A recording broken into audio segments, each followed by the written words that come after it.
one thing I've noticed, Premier, while I've been here, is that Northerners seem to have, I might almost call it, obsession about the Igbos. Could you perhaps explain that to me? Well, the Igbos are more or less the type of people whose desire is mainly to dominate everybody. If they go to a village, to a town, they want to monopolize everything in that area. If you put them in a labor camp as a laborer, within a year they will try to emerge as headman of that camp, and so on. Well, in the past, our people were not alive to their responsibilities, because you can see from our northernization policy that in 1952, when I came here, there weren't 10 Northerners in our civil service here. Then I tried to have it northernized, and now all important posts are being held by Northerners. Is this policy of filling all key posts in the north solely with Northerners and not with other Nigerians a temporary or a permanent one? In actual fact, what it is a Northerner first. If you can't get a Northerner, then we take an expatriate like yourself on contract. If we can't, then we can employ another Nigerian, but on contract too. This is going to be permanent, I should say, as far as I can foresee, because it will be rather dangerous to see the number of boys who are now turning from all our learning institutions, coming out with having no work to do. I'm sure whichever government of the day might be, it will feel rather embarrassed, and it might even lead to bloodshed. Doesn't this damage the idea, sir, of all people in all regions in Nigeria being fellow citizens of one country? Well, it might, but you are, new to our region, but how many Northerners are employed in the East or in the West? The answer is no. And if there are, there may be 10 laborers employed only in the two regions.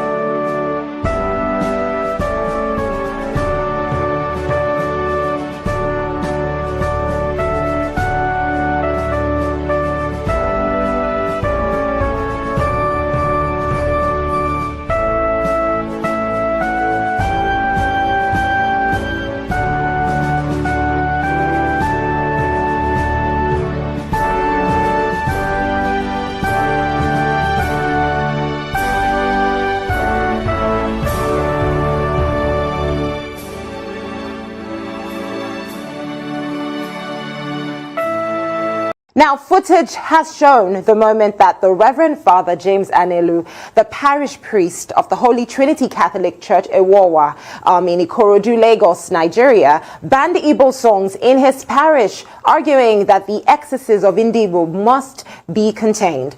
Now, the Catholic Archbishop of Lagos, Alfred Martins, in a disclaimer to that decision, directed the priest to proceed on an indefinite leave of absence.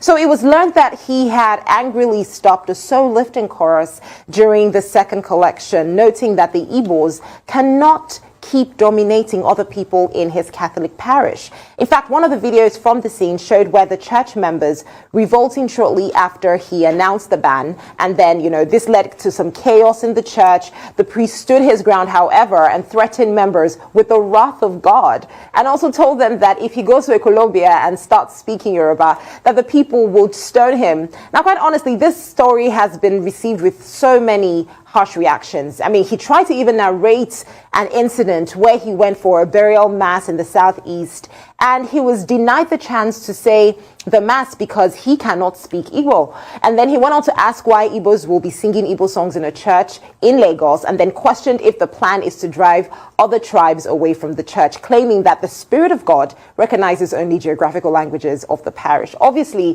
the parish head had to basically suspend him because he felt his reactions were very, very tribalistic, and it just does not in any way support the morals that the church is trying to push forward. Okay, very quickly, let me take that on. I think this is an unfortunate development because the church is supposed to be a place of unity, not a place of division. And what the Christian doctrine says is that, the scriptures speak to all languages among the Gentiles, among the communities of the world. So it's unfortunate that you have a Reverend Father, Peter Anelu, who is now, trying to say you cannot speak Igbo or sing in Igbo in the church over which you preside. Unfortunately, Igbos constitute the majority of persons of the Catholic faith in Nigeria. And there are many parts of Lagos. This happened in Ikorodu. So Ikorodu is between Lagos, East Lagos State, where you have, people of Igbo extraction. So if you look at the demographics of that church, it is possible that there are possibly, more Igbos in that church, and they sing Igbo songs. Now, if you look at even other churches that are in basically Yoruba or some other ethnic group locations, these days in these churches, people sing in any language. Even if they don't understand it, they dance to the rhythm. And I think it's because the priest is bringing politics to the church, ethnic politics, the politics of division to the church. That's why the Catholic Archbishop of Lagos acted swiftly and sent him on suspension. The second part of it is, of course, that it is very sensitive. Igbos feel marginalized in this country, not just in politics, in other ways. Many Igbo analysts insist that the civil war has not yet ended. So to carry the civil war to a place of worship, that in itself is scandalous. And I hope that the Catholic Church will see the need to offer an explanation in terms of how this particular priest has been subjected to due process within the disciplinary protocols of the Catholic Church itself. And then the third point, of course, is to note that, look, this Christian religion was inherited from the colonialists who brought the Bible. They gave us the Bible, they took away our resources. Now, that Christian religion and the mode of worship had been adapted over the years. Once upon a time in the Catholic Church, they spoke only Latin. But the church evolved in the colonies, and they started speaking in other languages. Even the Anglican denomination and other denominations, once upon a time, they were not using local songs. They were not drumming. The Anglican church was not organizing vigils. But when the Pentecostal churches began to take away the congregation from these traditional churches, they too adapted. They too started giving out white handkerchiefs. Okay? Nobody has misbehaved over that. So even the mode of worship is an evolving process. So I think this Reverend Father Anelu, in his education, and it's good that the Catholic Church of Lagos acted swiftly before he disperses the flock. And that was why his instruction, he was saying that if they sing Igbo songs, they will incur the wrath of God. Where is that written? In the Catholic doctrine. This is, those people they call end-time pastors. There is one famous one, Mommy Gio. So you see, some other pastors are beginning to emulate the example of Mommy Gio. They are the ones who know when God is angry or when God is happy. So I think there must be more discipline in the church, whether it is Pentecostal or it is the traditional, churches. Well, just because this case involves tit for tat, I will actually comment on it. The fact of the matter is it appears that the Reverend Father is feeling a misplaced sense of anger. He was offended at being banned from participating in the manner that he wanted to because he does not speak Igbo, and he's taking out that anger on his Igbo congregants, which is completely wrong for him to have done.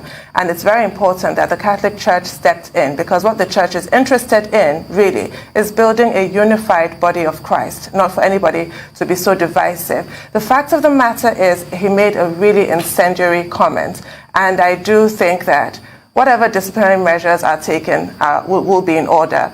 People love to worship in their mother tongue. They love it. And if you have churches all over the country that ensure that you have songs in different mother tongues to appeal to the different demographics within their church. You have people worshiping, you have your Yoruba gospel songs being played, you have Hausa, you have Igbo, you have all kinds of languages. And the fact is, as Dr. Abati has said, you don't even have to understand the language of a song to fall in love with it. You have, and the Igbo gospel songs, I haven't the foggiest idea what they're talking about, but I love those songs because they move you on some level. And it even just goes to the success of Afrobeats music internationally. Half of the audience don't have a clue what they're singing about, but they enjoy the music. So it's really unfortunate that from the pulpit you have this kind of rhetoric. We see it all the time. We see it in politics. We see it on social media. Well, those who use social media see it on social media. I don't use social media. But you go to the church for a sanctuary. Imagine being an Igbo congregant in that church. What a slap in the face to not even be accepted in your church of all places. So yeah, I'm completely in support of the fact that he's been disciplined.